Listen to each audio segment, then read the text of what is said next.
But on a more serious point, yes, there is value in bootstrapping. Look, I'm not saying bootstrapping is for everybody. It depends on what your ambitions and what your means are.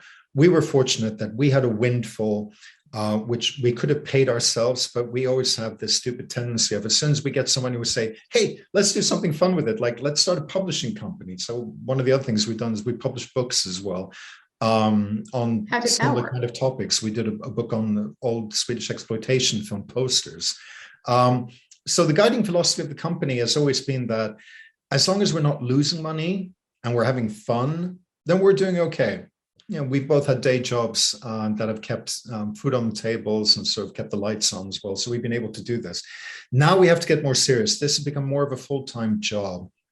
And so what that has meant is we've had to look at the finances in terms of A, getting the whole thing up and running, and B, being able to keep it running while paying out our partners for content. So they have to get a check every 6 months. And that's, frankly, to me, the happiest time is when I'm signing a check and saying, this is what you're going to be getting for your films, because that to me demonstrates that we have created value. I'm also thrilled whenever somebody mentions us or a film that we've got on social media.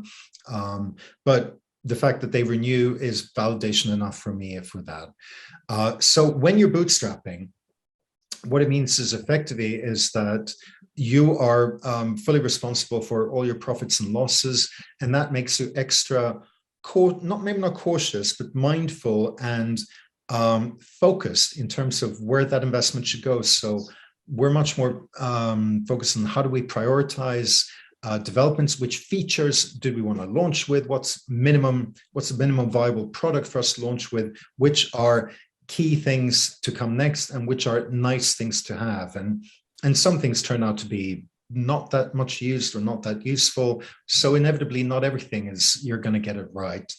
But focusing minds by being able to know that you're only going to have that income stream that's coming from your user base to fund your ongoing operation, unless you want to keep digging into your own pocket. And frankly, I don't want to do that. Happy enough to do it to get the project up and running. After that, I don't want to be subsidizing it. We might not be paying ourselves yet, but that's part of the road plan, because we're investing the money back into the company, and we'll continue to do so. Because if we have the choice between taking, let's say, $1,000 or $10,000 and putting in our pocket, or buying more films, buying more rights, adding more cool features to the website, maybe even buying some AdWords or some Facebook adverts, we'll of course go for the second option, because at this moment, that's what's right for the company. What it does mean, though, is that you forego the kind of sexiness that comes with a investment and evaluation. When we launched, we put together a panel of advisors. These are basically old friends and colleagues, people in the industry experts, including my former boss from when I first started out. And he's a global authority on streaming, named Ben Keane, who I worked with at Screen Digest. And he said, just because the fact that we actually now have a product, we actually have a running, functioning streaming service with subscribers, with content, we could go out there tomorrow and get, I'm not going to say 10 millions or 100 millions, but we can definitely get a big sum of money if we wanted that for further expansion. However, if we do Ferrari. that, we'd also be giving up control, because we'd have to be accountable to an external partner. We'd have to have quarterly targets. We don't know if we'd meet them. We're growing organically, but we're not growing at rocket speed. Would they be impatient? Would they want an exit strategy? That it's all nice and well to hear about the kind of startups that get big investments and big valuations. Although a lot of them also, things go horribly wrong. Need I mention Theranos?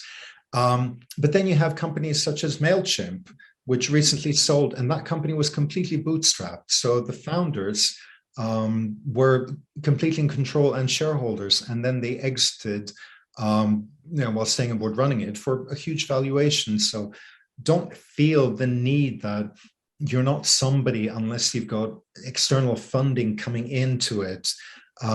You've got your own metrics for the success of the company, whether it's the revenue or whether it's the number of streams or the impressions, but don't get hung up or think that you're not validated until somebody has signed a check, because with that check comes a handcuff as well. And bootstrapping frees you of that obligation.